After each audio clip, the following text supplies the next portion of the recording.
my grandparents actually lived in the city, and my grandfather was a member of the Builders and Carpenters Hall, and was there as a single man. My grandmother worked for New Jersey Bell and was actually on duty during War of the Worlds. We have some great old family history here. I went to Moriah Yeshiva Academy on the corner of Liberty and Nelson Street as a boy, when that neighborhood was all Greek and Orthodox. So I have a long history here. I became a homeowner in 1984 on Suydam Street, near the corner of Livingston, when I was an undergraduate student in art history. And Dr. Martyr helped me to organize an independent study program, which was on architectural history in New Brunswick. And I published in the University Library Journal study of the Bishop House and the study of transportation and the train station's architectural history while I was a student. So is that available? Those are available. The one on Bishop House is online. I don't know if the one on transportation is, but it's the Rutgers University Library Journal, and they are in their archives. There's the original papers for those, which are much longer, are also in the university archives.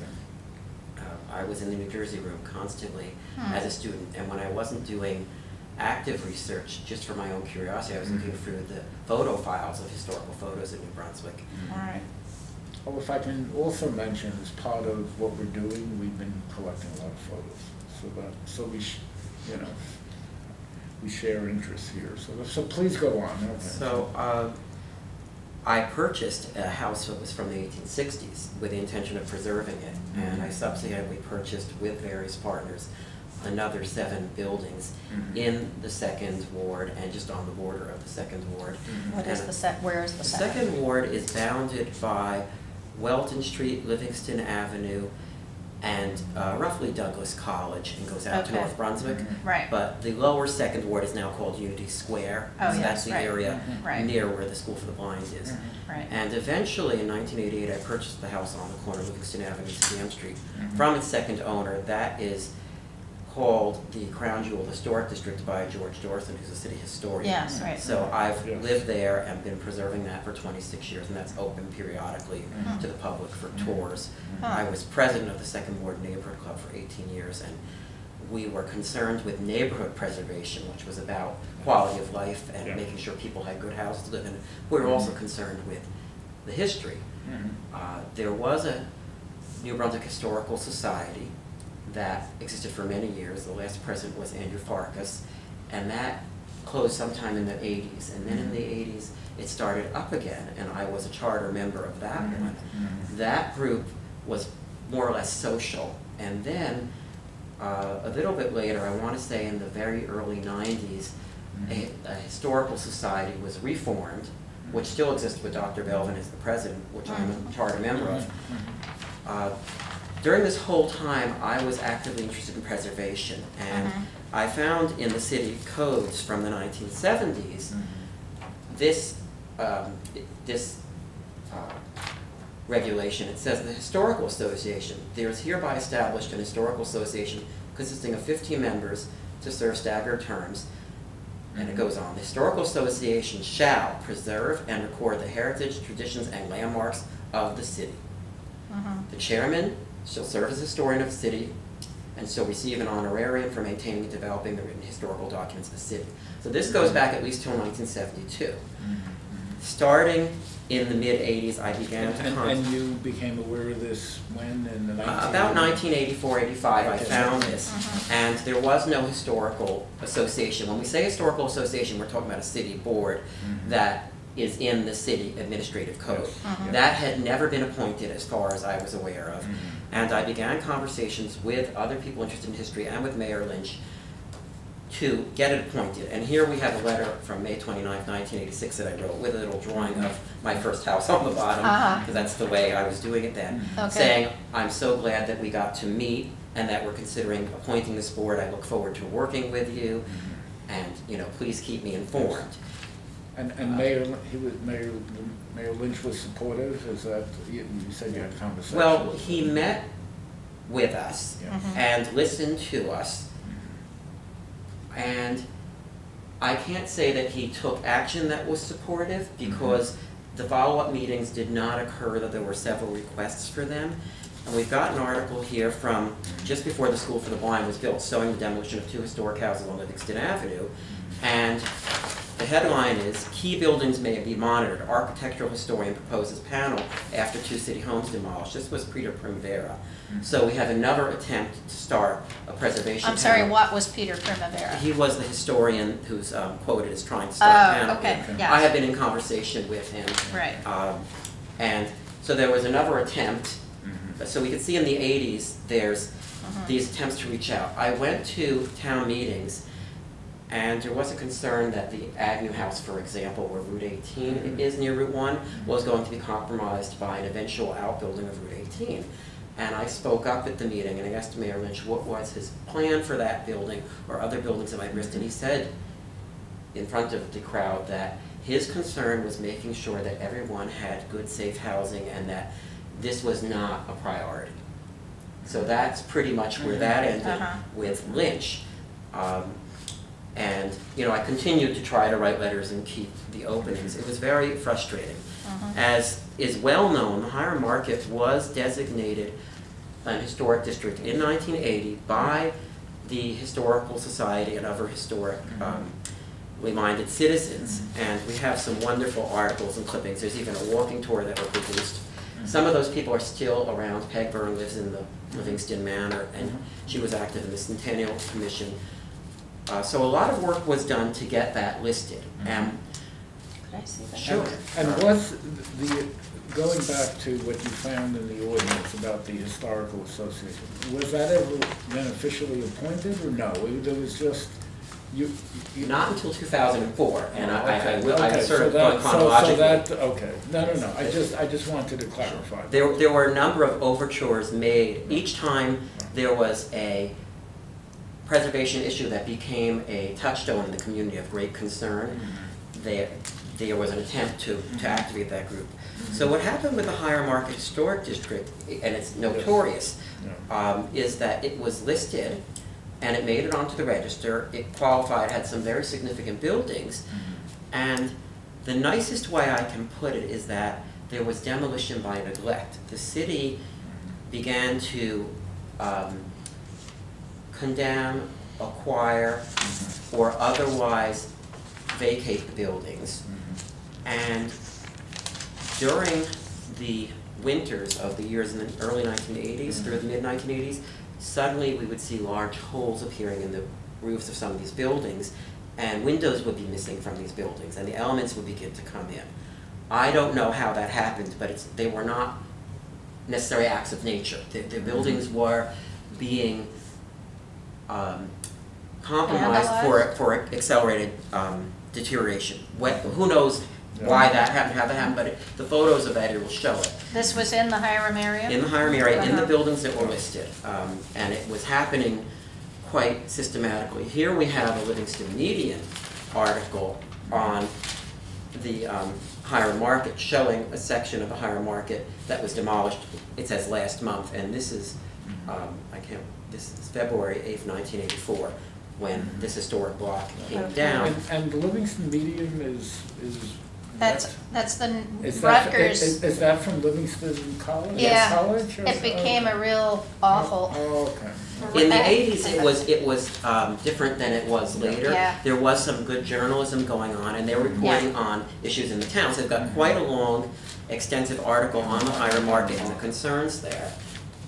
And if you'd like to look at that. Now, what we have in 1985 is a proposal from Michael P. Gutko, the construction official for the city of New Brunswick, to deregister Hiram Market after these demolitions occurred. Right. And he lists 8 buildings here that have been demolished or collapsed since designation.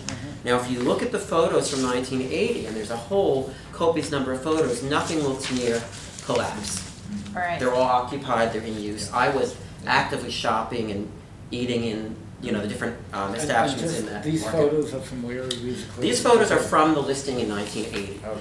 This is particularly important because this is the King Block. Where the King crossroads was. Crossroads was, and they promised to save this. Yeah. And it was demolished by accident at off hours during, I believe, a weekend. it But went the in. Crossroads knew they had to move. The Crossroads was being relocated, but the Yeah. promise was that this was going to be rehabilitated as a I landmark building. And I see. so Okay. there are newspaper clippings from that era that Uh-huh. discuss that. It was designated as important. Here we have one of the synagogues that was down there. That was the suffered. one on Uh-huh. Liberty Yes. or New Street? Richardson is this, or is this, Liberty turns into Richardson where it does a little jog, and that's where that okay. was. And so that one also had a fire in it. Yes. Which was quite alarming. We don't know what caused that On Rosh Hashanah. during the high holidays. So Did you then- know Tony Nellison? Tony Nellison is a Nellison? faculty member of ours who lived in the King Block building upstairs from the He, I Crossroads. think, was in the top floor. And I he believe. prepared an alternative version that would have preserved the Hiram Market and presented it to Dick Sellers at a meeting, which we understand Dick Sellers said to him, I only have enough money for one plan and that plan's gonna be my plan. And it was one of the big meetings, I guess, where the community confronted J&J about. I have some kind of dim, dusty recollection of that, Okay. that issue, but I don't really know. And there were beautiful apartments up in here. Jim Black. But to had check, them. these like if I wanted to see the original of these photos today, this was in the designation report, and where is that report? You can see what it says here, location. Yeah. So this is the initial, I believe it's a report for the application for historic designation Okay. that was done in the late 70s or 1980. I have a copy of that. You can keep these copies. Actually, Okay. maybe if we could scan, maybe at, a later time. Maybe, I can bring if we that could in. borrow that copy, we Yeah. we can. I know we have could- something that's We a- could go to lunch and we can get it maybe scanned while we. We Oh, yeah, have a page-by-page description of every item in the Hiram District. I don't know whether that was the report on each building that had been applied for to become designated, or whether it was before it was demolished. I know But- Connie Grief also did an architectural survey of New Brunswick Yeah. that included descriptions of all the important buildings. Yeah. This is November Okay. 24th, 1980, and it is Richmond Street. Okay, And Richmond, yeah. it says, this was the Hiram Market Mhm, Preservation mhm. Association, but I can lend you my copy report. You can have Okay. these. I just took a Okay. few quick Yeah, copies. that's No, fine. we appreciate, also, there was that master's thesis that was done in Hiram Market. So what we did was to extract from that sort of the history of that. So this was from Anthony Naso. I don't know if you must have I seen didn't that, know. or- I know him. I will share that study with you. He did a master's thesis, and then has photos in it, by the way. And also from that, we extracted this chronology of Right. of what was going on. So, but you're adding to that, so we appreciate that. And, I watched what happened with the acquisition of the buildings, and it was basically, mostly they were just buying them. Some people did not want to sell, and most notably, you'll see that the Frog and the Peach, and which now Delta, Right. but Yes. was J. August, Yeah. they did not sell. And they survived. They managed to hold out, and their buildings are nicely maintained and indicative of someone Yes. was there and have some significance. So most of the buildings were just purchased rather than taken to eminent domain? or That was what? my understanding, that they were able to be purchased. Mhm. It was a grand vision. So once they were purchased, they were vacated, which is the first step towards complete decay. Yeah. So the easiest way to get rid of a historic building without outright demolition is to vacate it and neglect it. And so I'm going to suggest that in many cases, this is the way that people who don't want to deal with the burden of historic building, that's where they want to do something new, tend to react. They just let it fall apart. And Right. if no one's in the building, or they don't allow anyone to make repairs, they don't give permits, they make it hard for people, they know that time is on their side. Right. So this is Yes, Mike yes. Gupko. Mike Gupko has quite a history in town over the years, a lot of controversy involving Right. the construction official, a lot of friction with historical groups and other people. Mhm. So You know, the Hiram Market was happening while I was in high school and college. Okay. And I was just beginning to get my sea legs in preservation, and so it was people who were half a generation older than me for the most part as I was studying and beginning to understand. But it was quite a dramatic backdrop to starting my own business in New Brunswick, where I was hands-on preserving some of these 19th century houses. And what was your business? I worked buying and restoring these old homes. I see. Okay. And they were mostly low to moderate income rentals.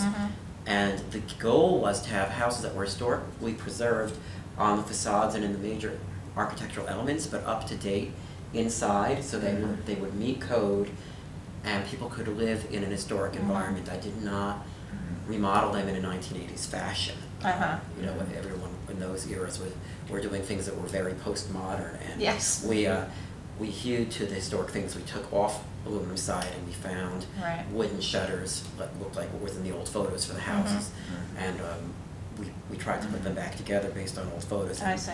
My home on Livingston Avenue, if you look at historic photos of it from the middle of the 20th century, it's been denuded of all ornament and landscaping and painted in a monochrome. And when they came to register it, they said it's the most intact resource with all the historic shutters and landscaping and so forth. That had all been recreated. It's not all original, but it was done true to form, well enough that they didn't know when they looked at it that I had restored it. Anyone come to mind who was, let's say, a bit older than you and Hiram Market was going, you know, was happening, the controversy that you suggest we speak to?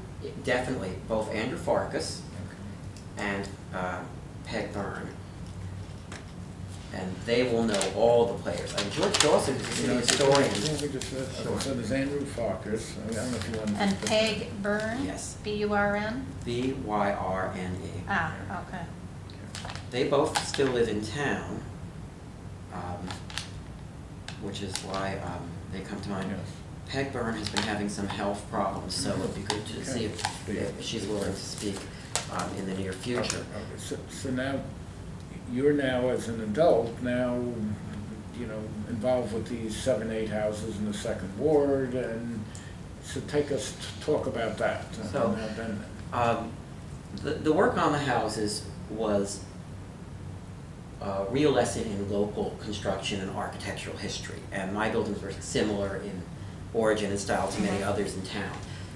And that was my business, and I think there was some level of understanding that this is a property owner in town who's taking good care of his properties, which gave me maybe a little clout when I went to speak to the city, and I was not interested in especially being confrontational.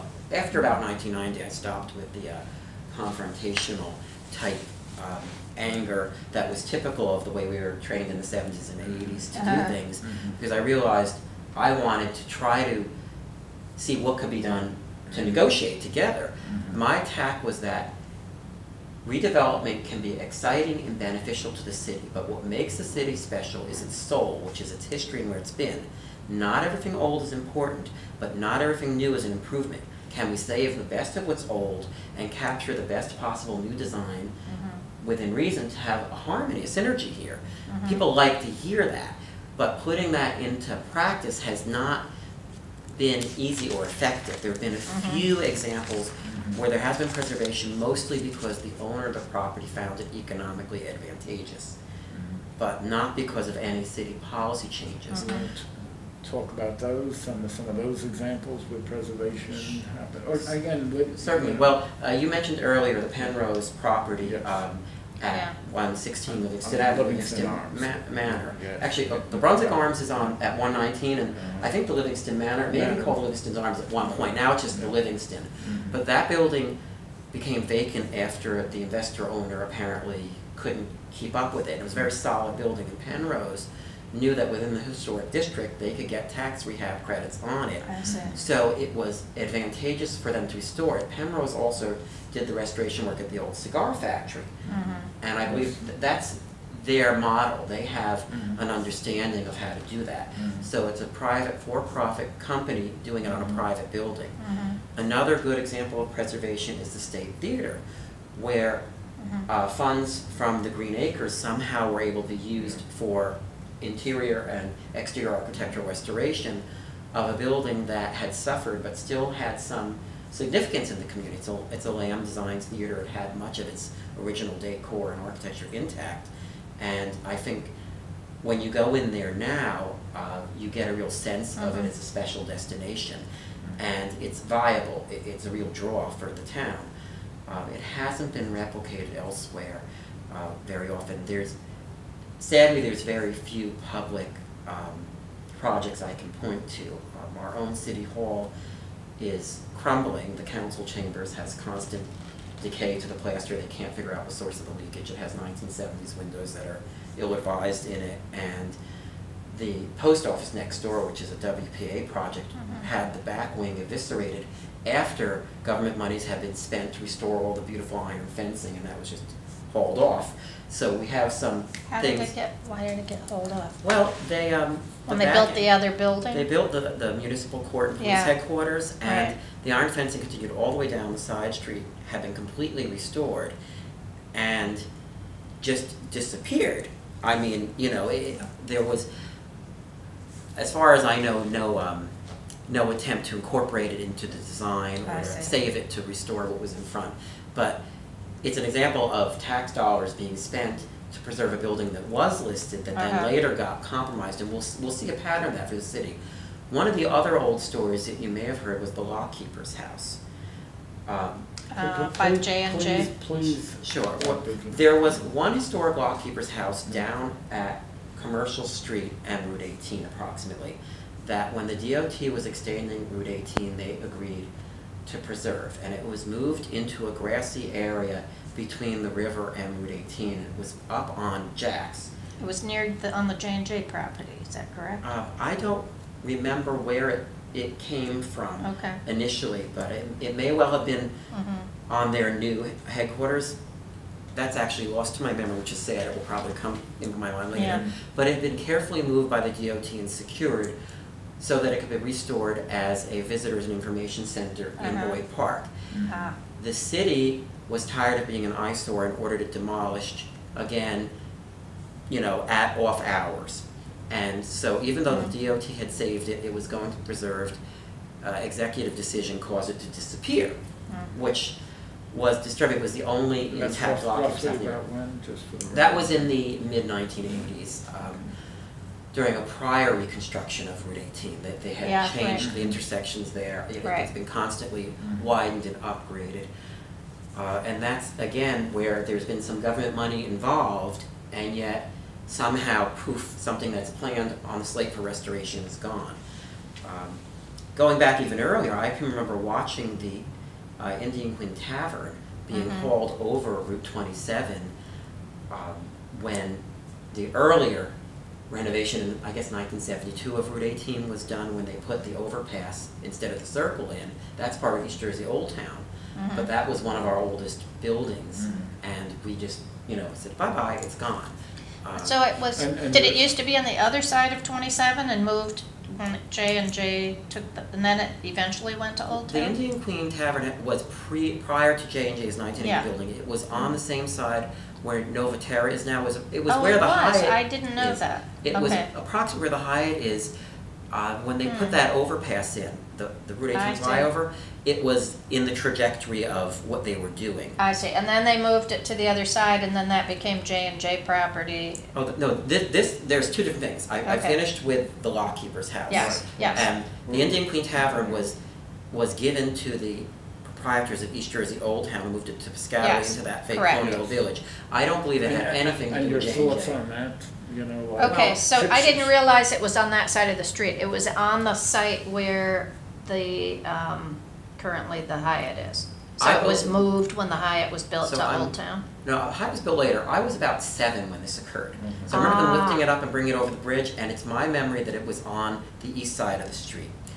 Approximately where the Hyatt is. But the Hyatt wasn't started until some years later. The Hyatt's, I think, 1980, if I'm correct. And I realize you were young when it was moved, but your thoughts, you're saying what, it should have remained in the city? Or I just was remembering that another historic resource was removed that was arguably quite important to the history of the city, that whatever planning was done was not done to incorporate it. It's just an Yes. illustration that someone knew it was historic, took it away to save it, but our own city didn't keep a historic Yeah. asset of import.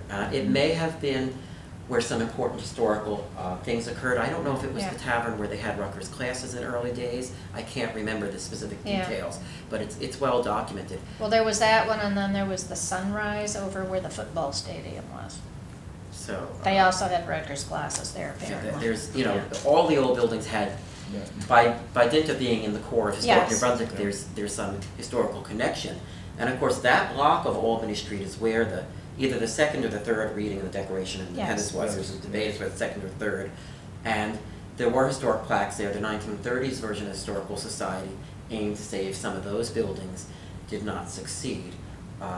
The townspeople, interestingly enough, you talk about J&J, and it reminds me that the utility building that Public Service had, Yes. which had a trompe l'oeil mural put on Yes. as a temporary Haas. decoration, Yeah. was something that people became very attached to emotionally in the town and were very upset when it was removed. That was where, I wouldn't say that the historical board found that to be a uniquely historical building or historical society, but the people loved it. And there was an uproar in the press, people saying, Did they love it prior to the Haas mural being That's a painted? good question. I can't tell you. Because the Haas mural was put on because they knew they had to get rid of it, but they wanted it to prettify it or something Sure, for the well- period of time. Well, I have a hunch that the mural endeared a lot of people to it. Yeah. And that there may have been some interest in the actual architecture, because it was a pretty building. It was sort of a monolithic neoclassical Yeah. building. It had Yeah. presence, Right. and it had been prominent for many years on that corner. So there's a long history of individual buildings getting threatened, people Right. going to town meetings, people writing letters to the editor, the town listening politely, in most cases, not in all cases. Sometimes it's a confrontation, there's an outright negation of the importance, and then whatever the plan was goes ahead. I cannot remember a single situation, any time, where there was any public outcry about any historic building that the city or the developers ever changed their plans. And this is a 35-year memory, from my own memory. I cannot think of a single instance. And that's quite alarming. Well, There's I don't know about the public meetings. One of the people we interviewed was Kenneth Wheeler, who was the provost in New Brunswick, who persuaded John Heldrich to not take down the building that's now where Old Bay is. Because that whole Kilmer Square development was done, they took down that whole block, but they did keep that old section in there. But originally that was slated. Now, that wasn't a big public meeting.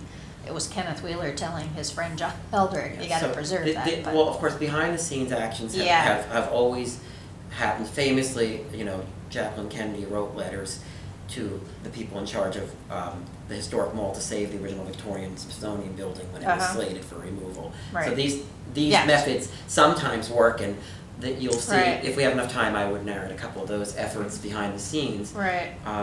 Church Street's its own interesting situation, because there had been a Church Street revitalization that was organic, where shopkeepers and building owners have fixed up their buildings.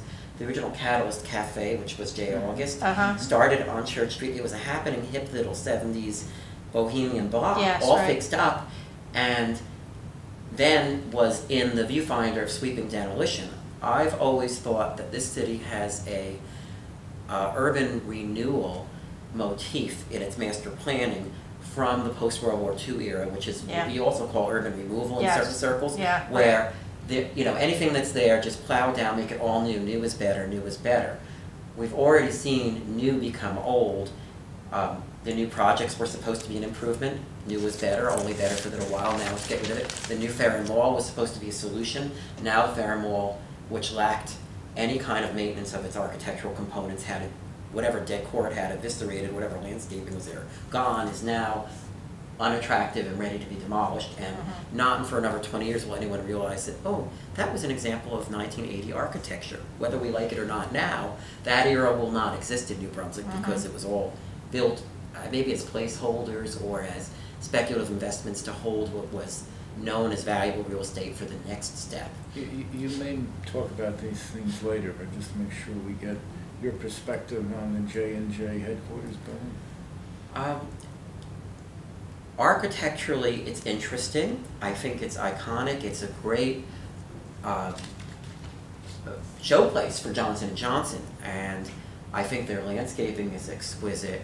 The IMP Atelier, you know, clearly made a building that looks modern and elegant and actually sanitary. There's something that represents J&J, and they have beautiful artwork there. It's an exquisite campus. My concern is that the idea of an office campus surrounded by a lawn does not belong in the center of downtown. And Johnson & Johnson probably was trying to help the city by making sure that their workers were downtown and would spend their lunch hour at the city, be part of the city, and I think that makes sense. I do feel that, again, what was there before was discounted, and there were 6 blocks of old buildings in the city. Some of them were distinctive. We had Art Deco International Theater, and you know, there's any number of interesting older buildings that just were cleared away, and what was public property has now become private enough that if you sit on their wall or stroll on their grounds, their security will come and tell you to leave, unless you've asked for permission for a tour or something.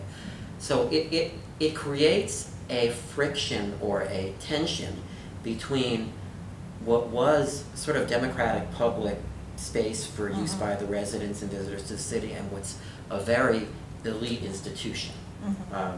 After more than 30 years, most people have become used to it, forgotten what's there. But I found that our downtown streets, where we had all the mom and pop stores and all the little restaurants and places to go and all the inexpensive convenient apartments, have slowly been eroded away. And that was essential to the matrix of New Brunswick. What's replaced them have been geared for very specific clientele. Quite logically, a developer wants the most expensive rental or condo units in their building.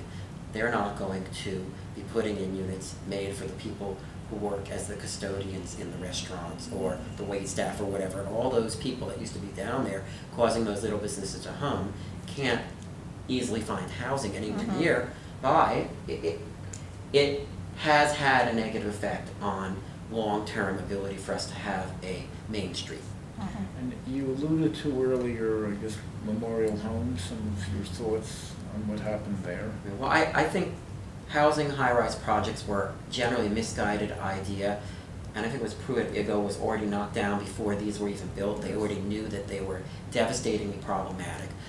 They built projects that had exterior corridors in an area known for ice and snow. I don't know if you were ever in there, but they weren't suited to safe, dignified housing. They did not make people feel comfortable at home. They felt like institutional, concrete places. There weren't even showers in the bathrooms. They were just bathtubs. You know, the elevators didn't function for years and years. The community spaces were limited. There was no comfortable foyer to come into. It was not designed with any thought for the psychology of having a private place. And so that's not just New Brunswick, that's endemic to many of those projects. So we took away a whole bunch of little row houses where formerly working class people may have had their own address and the ability to have some kind of private place, plant some flowers, an identity, put them into essentially filing cabinets, and then realized they were outmoded. The biggest disappointment there is that many of the people who lived in those buildings were people that had been from long-standing families in the city of New Brunswick. And many of them were relocated as far away as Pear Fanboy. That's a policy problem. So that was your thoughts on what the Hope 6 replacement, I guess that's... Well, those units seem to have been somewhat successful, but they did not house everyone that came out. They were not able to assure that everyone housed in the projects got new housing in the community they were used to living in.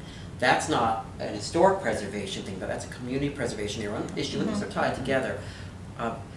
We also, I think in hindsight, most people in urban planning would say that putting all the poor people together in one tower is not a good idea. So there are a few people that are going to miss the Memorial Homes. I find it interesting that the one building where the seniors were in that had a distinctive design did survive, that sort of rounded building, had more personality and a little bit better quality of residential housing, and that building continues to survive, which is a lesson in sometimes some extra money and planning going into these buildings makes a difference. Hope 6 seems to be built in a manner that won't last a long time.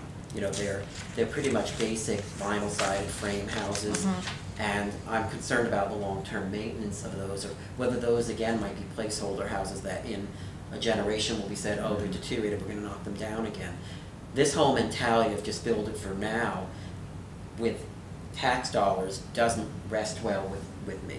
I'm not expecting marble monuments, but there are ways to build things that are hospitable and well-designed and durable, and that's the best way to use our money.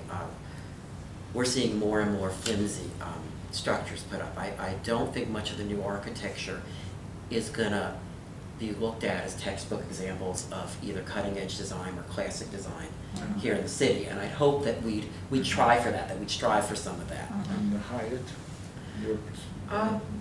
You know, J&J built the Hyatt for their need, and indeed it seems to be full. I mean, it's useful.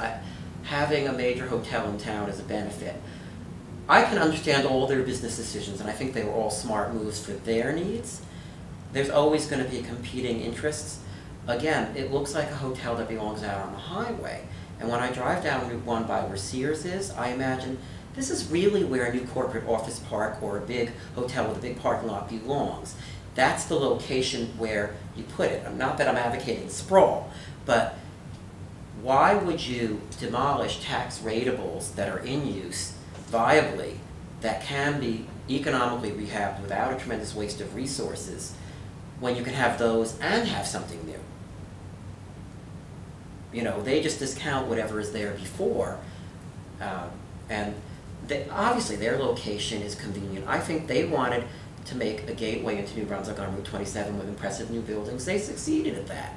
You come in by Route 27, you go, wow, this is a prosperous, bustling city.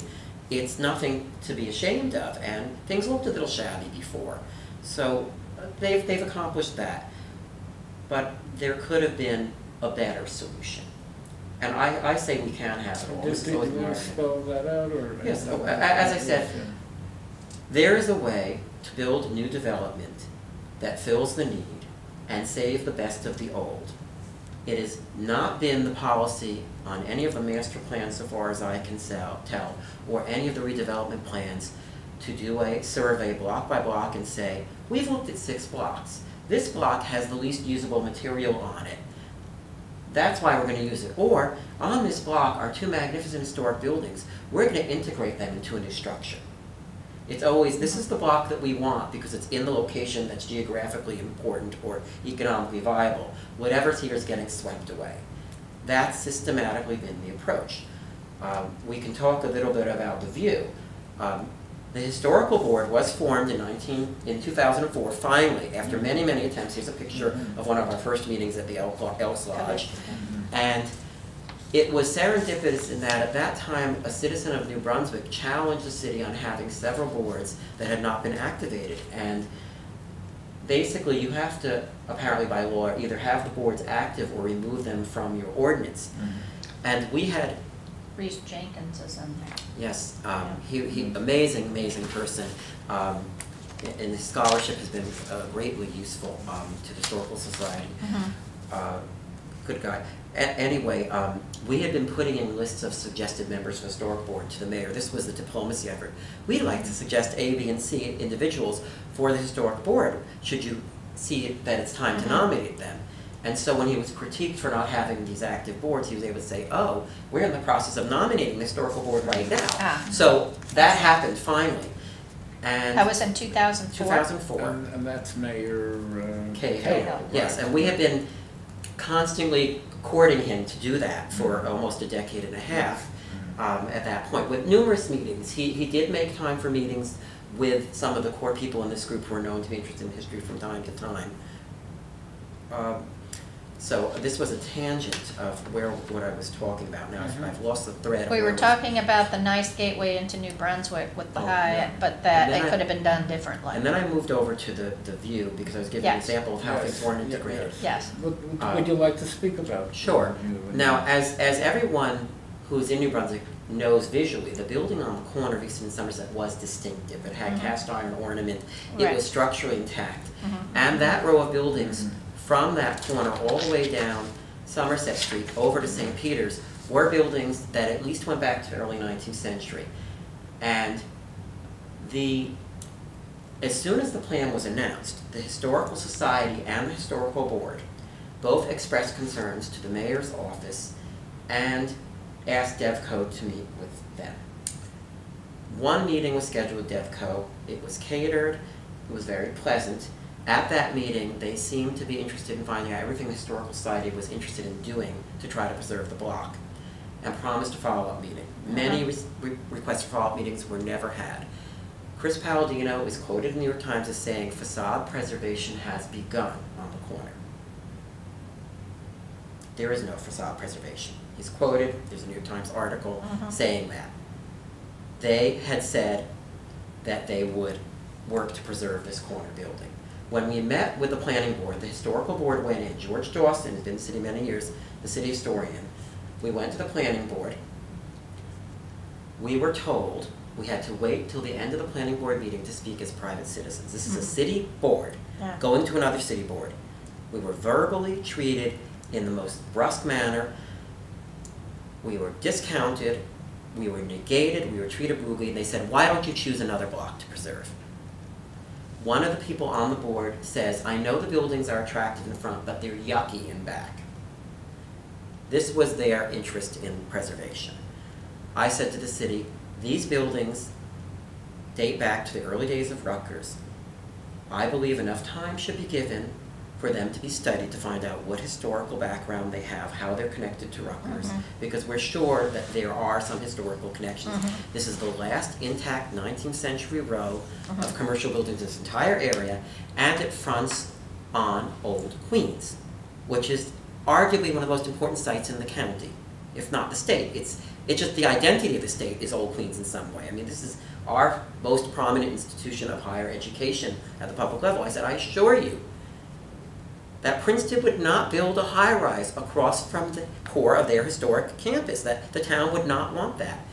And the pictures they were looking at of the view were only showing a truncated version of the bottom half of the view. I said, it's more than twice the height of the university building across the street. Do you realize how big this is?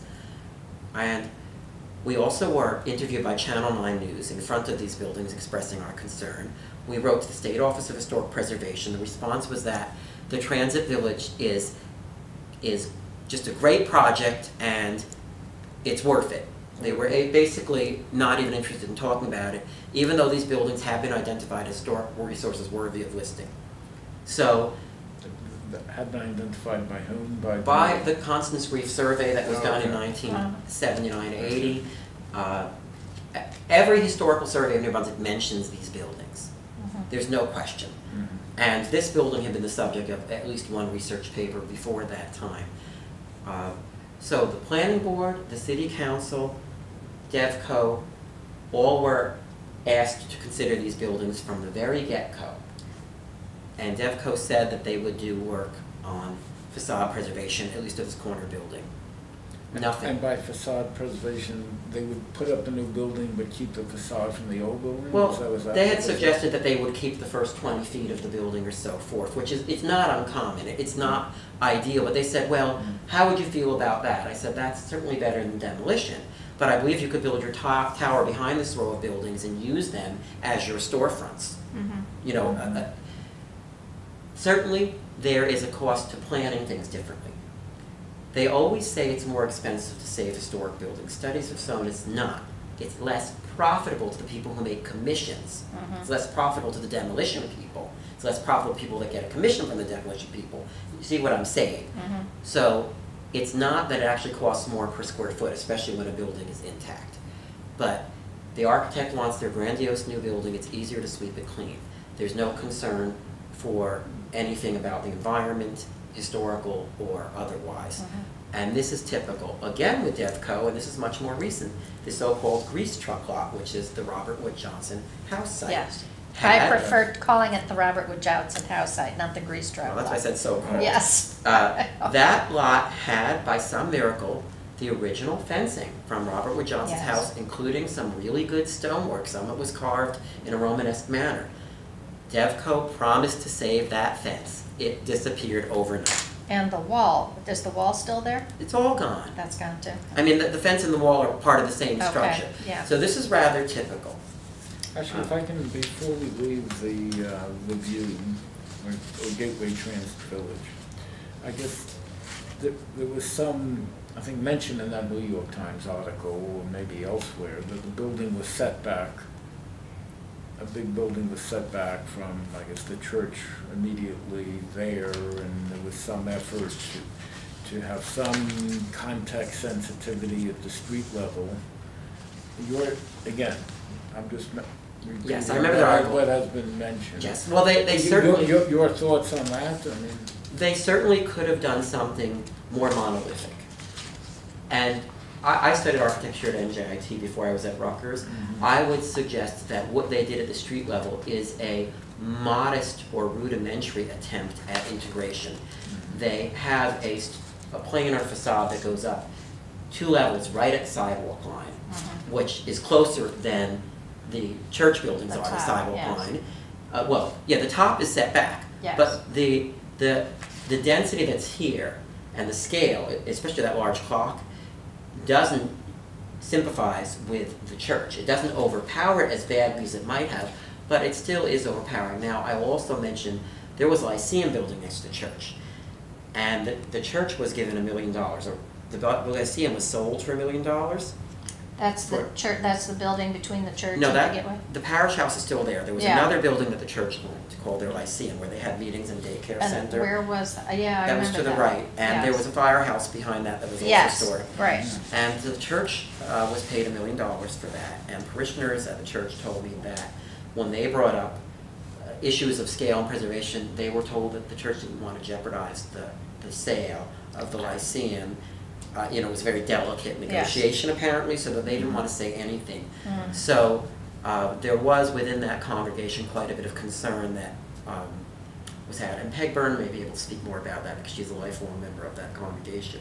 Okay. so I guess your thought would have been try to preserve some of the buildings on the block. If you can't preserve the buildings on the block, at least try to preserve some of the facades instituted more into the building. It goes beyond that. Have a lower scale build. I mean, I'm just trying to. The city? If you were in charge of this. Okay, we also wrote the Bucker's Board of Directors, and they said, oh, we don't have any say in this. And I wrote back and said, excuse me, you're the major tenant. Certainly if you said that you're not going to rent something that overshadows Old Queens, they would listen. And I know some of the people who I was writing there, but they did not continue to correspond. I said it more diplomatically than that. The city has an just obligation. never responded. Well, here's the thing. I read the ordinance for this historical board. It's our job to record and preserve the landmarks of New Brunswick. The city does not even give us a chance to research the visible landmarks to prove their history or to consider them. We were not given a voice. We're charged with preservation.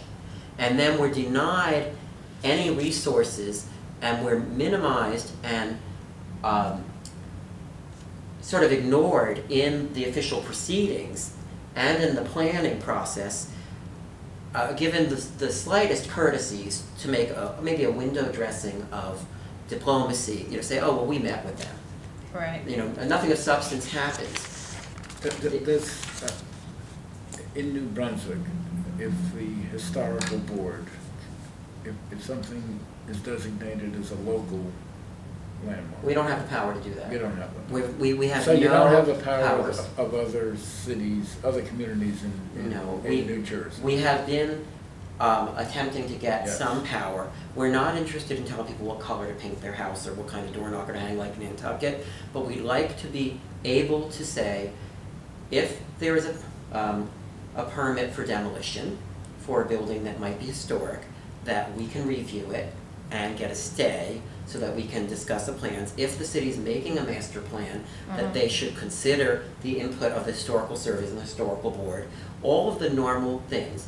The sad thing That's is, power you'd like to have, or you do have? we don't have. We have You do no not. powers. So all you We're have advisory only. Advisory. And even as advisory, we're not, when we go to a planning board meeting, we should be seated up on the dais with them. We're told to sit in the back of the room and wait till everyone else is done to speak. And then someone who's on the Office of Economic Development is belligerent with us when we try to speak, including the city historian who's 80 years old and is a scholar. So those meetings are well recorded. You can see them. Sometimes they're polite, but any promise at follow-up meetings or further planning is not followed through on. It's extremely frustrating. So the New Brunswick you see today, maybe something that's been preserved was preserved by a backroom deal. Maybe it was preserved because it was economically viable. Nothing has been preserved by public request or by recommendation of the historical board. Nothing. Although attempts are made in every year to have something preserved. And they say, why not pick another block? Well, guess what? Every time we pick something, you know, development's rolling ahead. The sad thing is, we're all the losers. This is the tragedy. This is not an esoteric group of obscure artifacts. This is concern for the holistic health of the city. The city will become an anonymous any place when everything of history is gone. You know, it's the lack of concern for scale, for the historical perspective of the city, for the way it was used, for what makes it a healthy, viable city, is going to cause problems in an ongoing method. We're also in a disposable culture. Development is an engine that eats itself. Development only succeeds when it keeps developing. They make their money from developing. They will redevelop the same sites over and over. I am sure that you will start to see this within a few years. Their sites are set on the Ferron Mall, which is already redevelopment. I wouldn't be surprised if Kilmer Square gets targeted for redevelopment because it's relatively low density. I'm sure they're very sad that they built those little 3-story townhouses in the Hiram Market, because now they're finding that they can sell much more dense properties at a bigger profit. So there will be constant boom and bust cycles. Things will be built to make money on and sell, and then rebuilt. DevCo is after the river dorms, which were built with taxpayer dollars. There's a big difference between dorms and student housing. Rockoff Hall was done for profit. It's not a dormitory. The river dorms actually have some architectural dignity to them.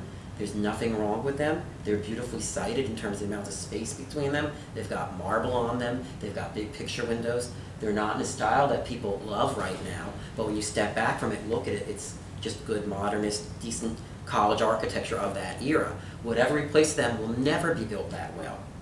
And it will be for profit and left to crumble after the profit's gone from it. If you go into Rockoff Hall and look at the size of the apartments in there and the rooms, it's abysmal. $300 for a parking spot, $800 for a closet-sized bedroom. Rooms that probably wouldn't get C of Os if they were in private houses elsewhere in the town.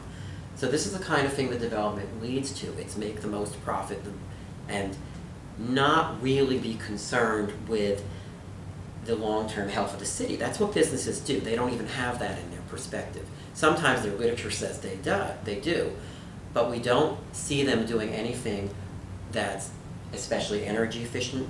We get a little bit of solar here and there from the city, which we're lucky about. We don't see them doing anything that says this is being done because there's been a clamor for it from the community. And we don't see anything being done that skirts around something that might be historic. And there's been a constant belittlement of the quality or historical importance of any item in New Brunswick that's in their way. This just has been nonstop. So what do you think of the Easton Avenue area that's near the campus that hasn't really been developed? There are a few developers coming in doing a few apartment buildings. If you stand in front of Thomas Sweet and look across the street, you will see the most overpoweringly huge housing high-rise going up. Yes. Shocking in the scale. The foray development. Yeah, this is a Manhattan scale building. Right. This is built on a narrow city street where the sewer system is from the 19th century and the water infrastructure is 100 years old. I don't see any funds from that project being given to the city for capital improvements. I don't see any acknowledgement of the people who live in residential houses back to back with that. They're going to have shade all day. Easton Avenue is going to fall. It's inevitable. There could be an economic downturn that will slow it down, but the next time there's money for development, anything between Easton Avenue and that high-rise is going to be redeveloped. where the fire was, where Teresa's had put her new restaurant, has sat empty. Those aren't by accident. That's No, gotta be. that's owned by Actually, Evelyn's. Yeah, that's gotta be a plan there. Well, Evelyn's knows, you know, what's coming. I mean, business people aren't foolish. They'll hold until they get their price. But the new development is not going to be like the cute old Victorian coffee house that was there. You know, they don't do that. They don't say, oh, here's our main street for the students. Let's keep it cute. You know, even New Jersey Books, which is a private building, I mean, there's a whole politics behind that. That's of a scale that's pushing it, but it still sort of looks like it belongs there. I don't expect it to survive. You know, the fraternity that was on the corner of Hamilton and Somerset was actually a historic building, and that's gone for an anonymous looking Hamilton building. and Somerset. If I On can, the if I can go back southwest to corner. Gateway Waring, whatever, Sure. some planning and development arguments. Well, we want to encourage transit-oriented development. You have this incredible transit resource in the Brunswick train station, so we want to maximize density near transit, which is what transit-oriented development is all about. I'm just sort of throwing what would be, and that given the acquisition cost of acquiring this block, we need X amount of new space to amortize this cost. So how, you know, I'm You're just making a throwing out business that argument. argument, right? I'd like to, in a conversational way, like what would be some of your thoughts, Well, why not? The primary purpose of a city government is to protect the welfare of its citizens. That includes balancing the interests of for-profit business with the health and welfare of the city long-term. A builder should be encouraged to develop things that are beneficial. Notice they call it transit village. That is not village scaled. What architect worthy of the name would create a dead zone on Easton Avenue where you have to walk 200 yards past parking deck and blank walls? That's not village. That has now become dangerous. There were formerly stores and houses on that side. Even the Rutgers building got it right. They have little stores all along the sidewalk level on Easton Avenue. There's nothing except at the very corners of this new project. It's not designed to be pedestrian friendly. It's essentially the same quality architecture as the housing projects that were knocked down set on top of a parking deck. We already know that buildings on top of parking decks are dangerous. If there's a fire, you're doomed. Why they even allow that, I don't understand. What housing is on top of a? This view sits on top of a multi-level parking deck. Oh, okay. Part of it does, yeah. There have been high-rises where there's fires in the parking deck and the fatalities are tremendous. I see. It's not the ideal situation. I mean, there's things they can do to mitigate it. But they've built something that is profitable if they sell it all. But still, there's a difference between making it convenient to use the train and putting a burden on the infrastructure without giving back to the community. The bookstore is the obvious attempt to say this is a community function. If you're not a Rutgers student, but you're someone who goes downtown, what do they offer you here? And it connects to only one side of the train. I mean, you still have to go around. I mean, this big connector is such a fuss, but it's not a complete link. So you have to, if you're going northbound into Manhattan, you still have to go under this dismal tunnel that hasn't been cleaned up in decades. And you know, either the station's open or it's not. But it's not perfect. It could have been done a lot better. Basically, I see the city following rather than leading. The city planning board accepts the designs and experts of the developers with red carpet, and they tailor the city's master plans to the needs of these developers. It doesn't go the other way around. This is the major flaw. The city is letting the fate of the city be decided by individuals who have not been elected by the residents, nor appointed by the mayor, nor have to answer to the citizens. So the veneer of democracy is these town meetings that they have. If you go to any of them, nothing that says a suggestion is generally incorporated. There was a huge meeting in the Rutgers College Avenue gym, the barn, with the then president of the university and DevCo when they were introducing the Gateway project. I had the honor of being the first citizen to be able to speak. and I had a prepared statement from the historical board expressing concern about exactly this project overshadowing Old Queens. And I was given a big round of applause, and several architects in the audience came up to me afterwards. And they assured us that they would integrate that concern. The way they integrated it looks to me like their architects came up with the largest, most massive fantasy they could at this extreme edge of what could possibly be built.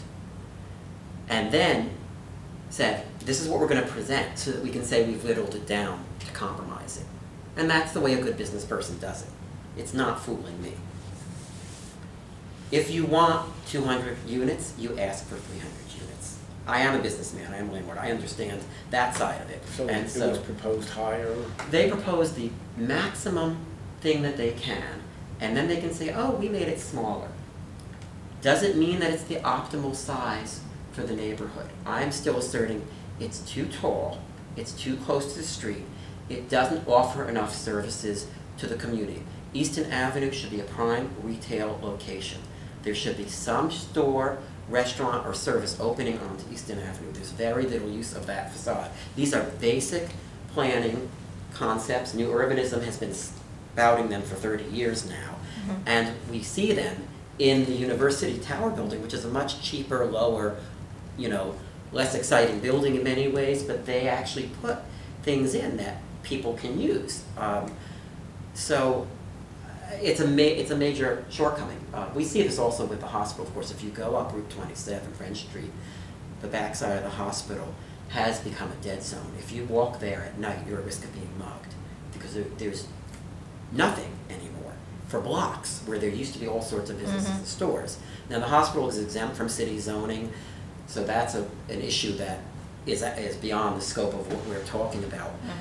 Except that if the city had a really good planning department and really good master plan and really good diplomacy, they could say to the hospital, please, we're encouraging you, put your cafeteria facing the street here because it's open to the public, or put another entrance here for your visitors to come in. Anything to create viability on the street, or make some stores that you can lease out.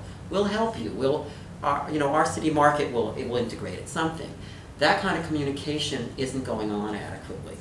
I don't think there's enough foresight, and as I said, the biggest thing is that the process is backwards from the optimal situation.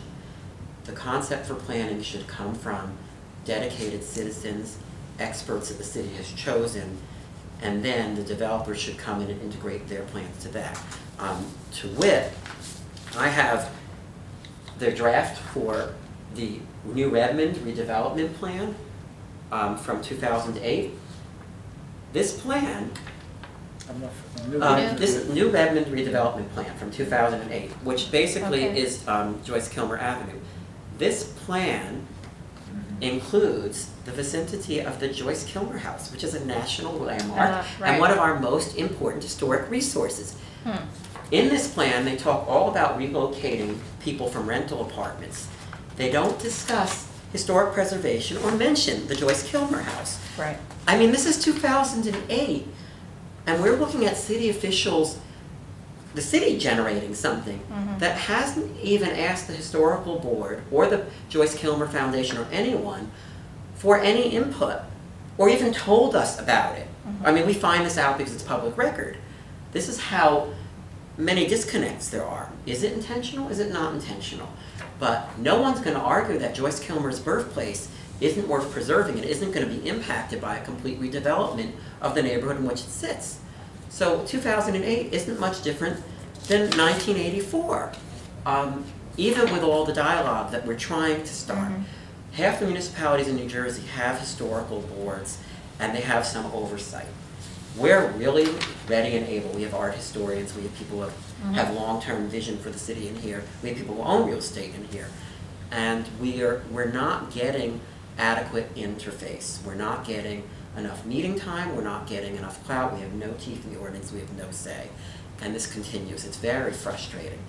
The big concern I have about talking about this is that I'm afraid that my upset, my frustration from 3 decades of trying to make this city better by integrating the best of historic fabric is continuing to fall on deaf ears when it comes to people who have any power. The citizens who've been here long-term are concerned.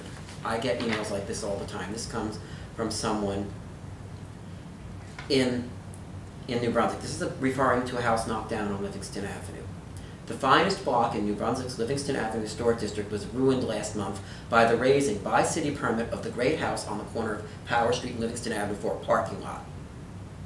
If the city does not slap teeth into the often lovely Livingston Avenue Historic District by listing it on state and federal registers, it will become a gap-toothed hag. Now, it is on the register, but we have no local power, which is why this happened. This citizen's obviously mad. This is not someone on the historical board. This is just someone who comes to me screaming at me as a historical board member that we should be doing something. So I can imagine some of the things he would say, but let's go back to mid to late 1960s, and the downtown retail was fallen significantly from its historic, very dynamic level. Fortune 500 companies are fleeing cities. I remember all the headlines. All right, and let's redo history. You're put in charge. Okay, so we have a J&J that maybe have 1 foot outside of New Brunswick. It has a lot of sites in, throughout New Jersey. The perception of an old factory loft building is not this widespread perception is that's where we want to be. Robert Moses proposing highways in Soho and Greenwich Village, etc. So just, I can imagine some of the things you said. You're now in charge. It's now 67. We now had the near riot in New Brunswick. So tell me, you're in charge. Of course, it's a hindsight's a false Right. equivalency, so this is just hypothetical. 2020. But let's say this, we've also got, in Manhattan, we've got Penn Station being knocked down, this Yes. huge galvanization of things like the Victorian Society in America, again, Jacqueline Kennedy protesting over historic preservation issues in the city, very high-profile concept.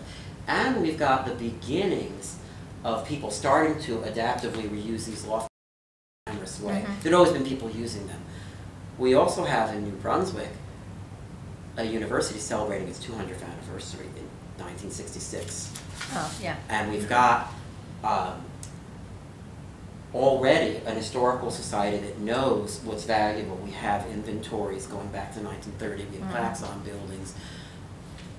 And we've got some pretty odd ordinances. Even as the stores are leaving, we're enforcing meter parking and ticketing people, harassing them so make it hard for them to shop downtown. We are telling people they can't occupy apartments on the 2nd or 3rd floor of buildings if they've been vacated and need C of Os because they don't have enough parking for them. So we're encouraging disinvestment. We are not thinking long-term about how we're going to get people to live downtown. We're not really harmonizing town-gown relations the way we might. And I think, Patricia Sheehan's legendary for how she helped stave off the worst of the racial tension at that time. And maybe we have a golden opportunity. And instead of focusing on urban renewal, what if we had said, we have a lot of solid brick buildings down here, and what if we offered tax incentives to people who wanted to buy these and fix them up, or to businesses that wanted to rent here? What if we made free parking for people coming to shop in these buildings? What if instead of copying motifs that aren't working elsewhere, like wholesale demolition and trying to build strip malls downtown, we go the other direction? There's a few main streets that are still intact. What do we have here that's good? Oh, we've got movie theaters. What if we encourage restaurants near the theaters? What if we have foot patrol policemen who are friendly but visible so that people aren't afraid to come downtown after dark? My parents would go to the theater. My father kept a knife in his pocket in the late 1960s when they went to the International Theater. My mother loved to go into the candy store. We went into the Majestic Bakery. I mean, I have memories of the 60s being sort of this juxtaposition of great old dusty buildings with old businesses in them and, some decay, but it was all still there, and those that were on the cutting edge knew it was still there. You know, we have the genesis of things like the George Street Playhouse and the Crossroads Theater just around the corner. We also have what happened on Church Street in the late 60s and 70s, the Pottery International, the Catalyst, J. August is going on. How do we encourage those people? We look back and we see there seems to have been a long-term knee-jerk adoption of ordinances made for the suburbs in terms of zoning of what kind of parking you need, whether you can have occupancy above storefronts, how you let mom and pop businesses arise. And what if we retailer that for the city? What if we start a bunch of festivals like Oktoberfest and different kinds of food tasting and things? What if we're on the cutting edge like Rouse Marketplace was, you know, instead of waiting to do copycat things too late? I think that's where I would go, and I think it would include neighborhood preservation. I don't know if we'd be looking at the buildings saying, ooh, these buildings are so important they need to be preserved, these 50s facades are important. We might be saying, how about we just spruce up what we have and encourage everyone to keep it clean, to try to find decent tenants, and to get the students into town and get people living upstairs from these storefronts that'll work in these stores and shop in these stores. You know, Woolworth was here until the company closed down and went bankrupt. C.H. Martin somehow survived. There were some businesses that were here through the thick and thin. We had companies like Jersey Typewriter and Mueller New Jewelry that survived into the 80s. I mean, through thick and thin, there were nice, good, solid companies. So they did it, and against all odds, and they weren't given any thanks. It wasn't made easy. I'd say, you know, make it easy for business owners, make it easy for investors, make it easy for landowners, find ways to bring revenue in, and work with J&J. But when J&J is proposing their big new campus, think ahead of time. How's that going to affect town? Is that for the better or the worse? How do we deal with the merchants and residents over there so that they can stay? Let's include everybody. Let's include Rutgers. Let's ask the students what they want and they need. How would you involve the minority community? Let's ask everyone. I mean, I think, you know, what happened was there's always disenfranchisement of the poorest people or the people who work long hours. They're too tired to come to meetings, or they're too busy working or taking care of their children. But let's do what we can. Let's listen when the public comes in. Let's make meetings at times that are convenient for them. Let's go to the pulpit in the churches and say, hey, here's what we're working on. Can someone from your organization come and sit with us? Because we want to make sure that your community in your neighborhood cares. There were 5 synagogues in New Brunswick. Do you think any of them were invited to the table? How many churches were down there? I mean, I don't even know. But there wasn't as much communication as there could be. When people tried to come to city council to talk, city council often acted like it was burdensome to listen to the public. I know it's tedious. I've sat on the rent board 27 years. And you have to sit there and person after person comes up with their issues. But we're public servants. We're supposed to listen and integrate what the people are saying. And our highest calling is to do the best for the city, for our citizens. I'm not sure that's always been the case. Was historic preservation on the radar of the minority community? I think in terms of certain important buildings to the minority community, like their own churches, they were aware that they were historic. And I would say this was true for the general public, that historic preservation wasn't on our radar except for buildings where we saw plaques that said Washington was here, Franklin was here, or, oh, this church was founded in 1840, or the university started here. You know, things like that. We didn't have a holistic idea of preservation of neighborhoods so well in the 1960s. We understood landmarks, and that was a good place to start from. What constitutes a landmark? A landmark isn't just the mansion of the wealthy, but look here over on Welton Street. Here was a carpenter that lived in this special house that he built. It was a middle-class house, but he did it himself, and now that house has been listed as a landmark by the private owner. Those kind of things could be brought into focus and people could understand them. And there was this giddiness over urban renewal.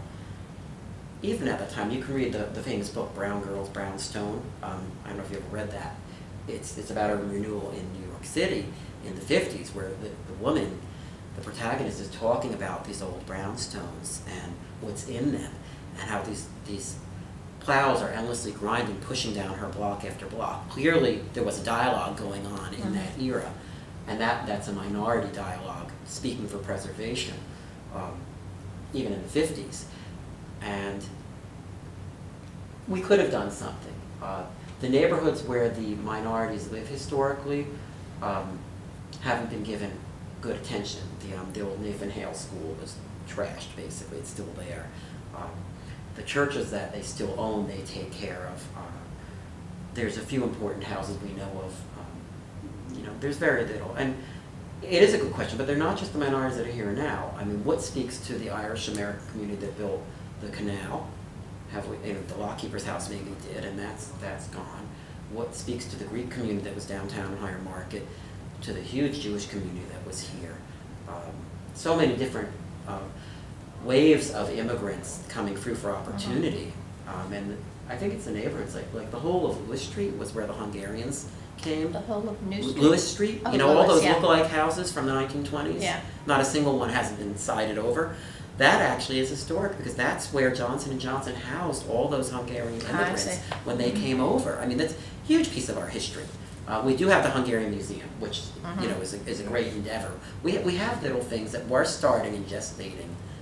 We could have done better, but those pieces of advice still hold for now. We're not doing them now. Any other thoughts, concluding thoughts? Well, as you see, I can go off on any kind of tangent or subject. I think our biggest challenge now is holistic. There are very few people who've occupied a residence in the city long enough to see the changes over time, to recognize patterns or issues and speak to them in a cogent way, to give good advice for the future. And those that are here need to be listened to. The number of people that are actively participating in the city and giving their input is small, but vocal. And they're often discounted. They need to be listened to. The master plan needs to be written separate from groups like DevCo or Penrose or any other developer that's working in the city, but by a committee chosen consisting of actual stakeholders in the existing city that may include developers, but is not dictated by developers. The mayor, who's a part-time mayor, but a full-time real estate attorney, clearly has his own perspective, which does not necessarily embrace historic preservation, because a traditional view of preservation by a developer is it's the little old lady that's not going to sell her house, it's keeping you from building your building. That's not where we're at in New Brunswick, but there's sort of this stereotype of them being pain in the neck gadflies that are interested in preserving crumbling things that mean nothing. And that's the way we're portrayed, like we're little elitist, wealthy people sipping tea and discussing arcane things. We're not. We're concerned with the holistic fabric of the city into the future. And that message is not being respected. That's the biggest challenge. The passion is there, the interest is there, the talent is there, and the developers in the city could retool for the benefit of everyone. Getting them motivated and inspired to doing that is where the question lies. I have no doubt that most people involved want what's best for the city. They want to make a profit when they're a developer, but they don't want a building that's not going to be desirable. They want people to love it and buy there, and they want it to be a success. They could make their buildings more successful by including our concerns, such as don't have a blank wall facing a major commercial street. The city administration could see that by restoring more of our historic jewels like the State Theater, they can keep the soul of the city and give it such a distinctive flair that tourism is benefited from it. We know full well of that. As you've pointed out in your studies, the tax base increases in historic districts. Those buildings become more desirable. There's a cachet. We are not doing anything to promote or advertise our historic district. We're not even paying attention when a building has a small fire and then it's basically completely remodeled in a very unsympathetic way by an innocent homeowner and business person who just calls in a contractor.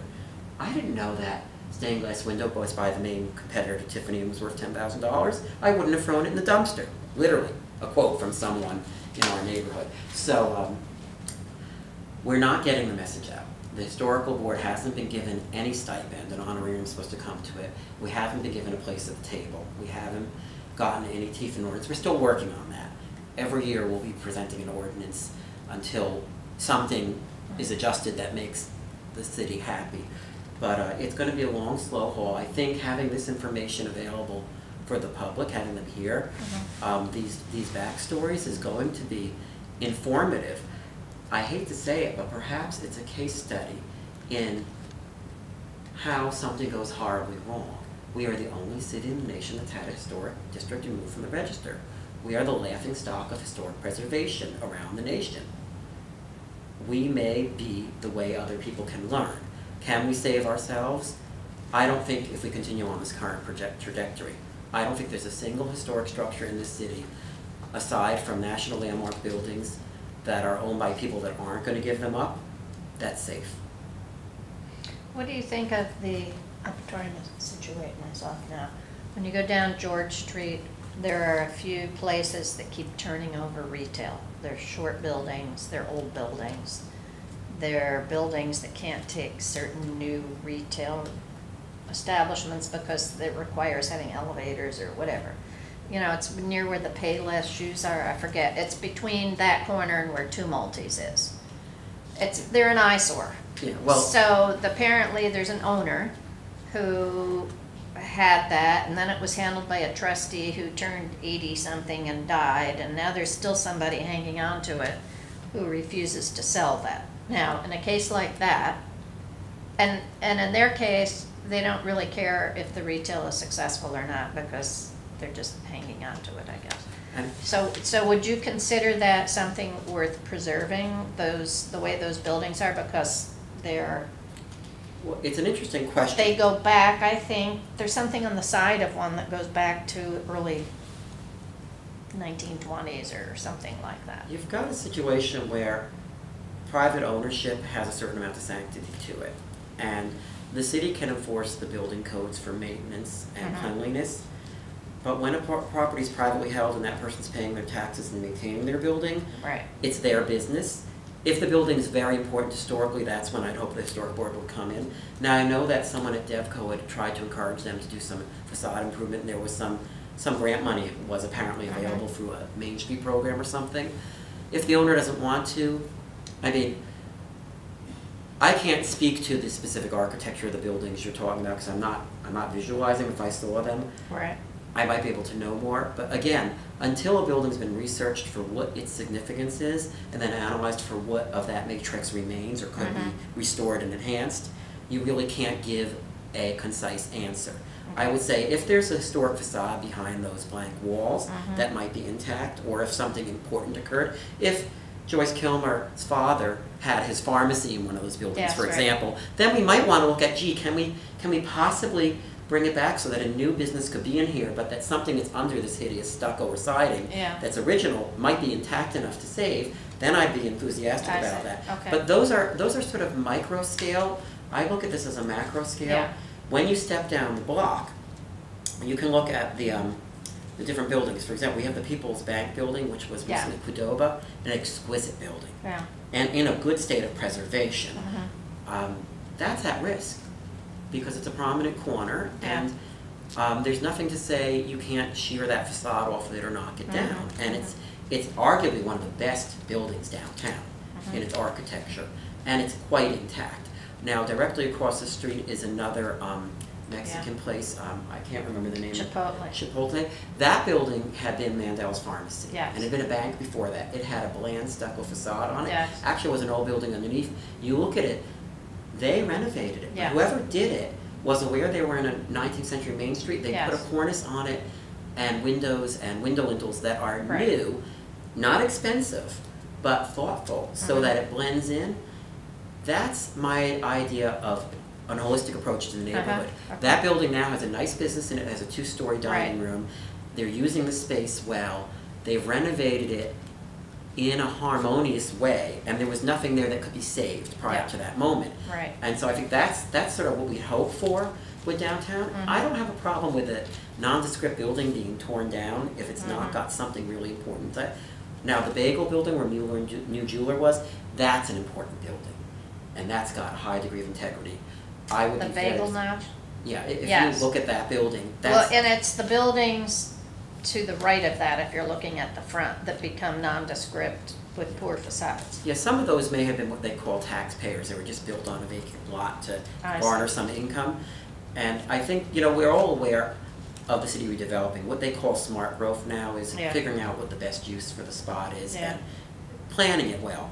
So, do you want a huge high-rise on George Street? I don't think we need any more high-rise. That stretch of George Street, from Albany Street up to To the hill. up to basically the Heldridge, yes, is the historic stretch where the scale's still intact. Uh-huh. It will be devastated by an inappropriate high-rise. We already have one high-rise there. It's historic that has a neoclassical facade. That's its own history. But it would be great to see anything that's removed there replaced with something that relates to the street that doesn't have a feeling of formidable exclusivity to Yeah. it. Too many new buildings aren't pedestrian friendly or dynamic. Right. We're talking new urbanism here. It's not Right. rocket science. Okay. So I hope that answered the question. Yeah. It's really, I want to say, it's emotional to talk about these things. Yeah. It's extremely frustrating. It's impossible to explain the many, many hours of meetings, I can letter imagine. writing, negotiating, and the feeling of disappointment or even betrayal from the attempts to work with people who we hope will make things work out. And I'm sure if some of those people watch what I've had to say, they will be indignant or even contradict me or decide they won't work with me anymore. But I will continue to try to work with anyone who tries to work with us, but we're not being respected, is how I feel. The historical board was appointed by the mayor. It needs to be given equal clout to planning board or any other boards. Yeah. And being told that a building looks icky in the back Yeah. isn't the viable reason for No. allowing a whole block to Sure. be knocked down, you know.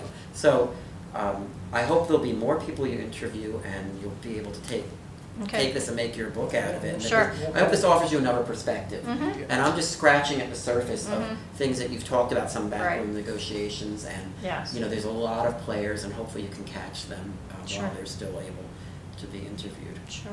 Thank you so Well, much. thank you. Oh, it's my pleasure. This is yours. So I'm gonna share this with you. If you want, I can send you an electronic copy. Would you prefer that, or just? This is- start with this is that? fine. I That's mean, fine. it's, If you have any, again, you know, we're constantly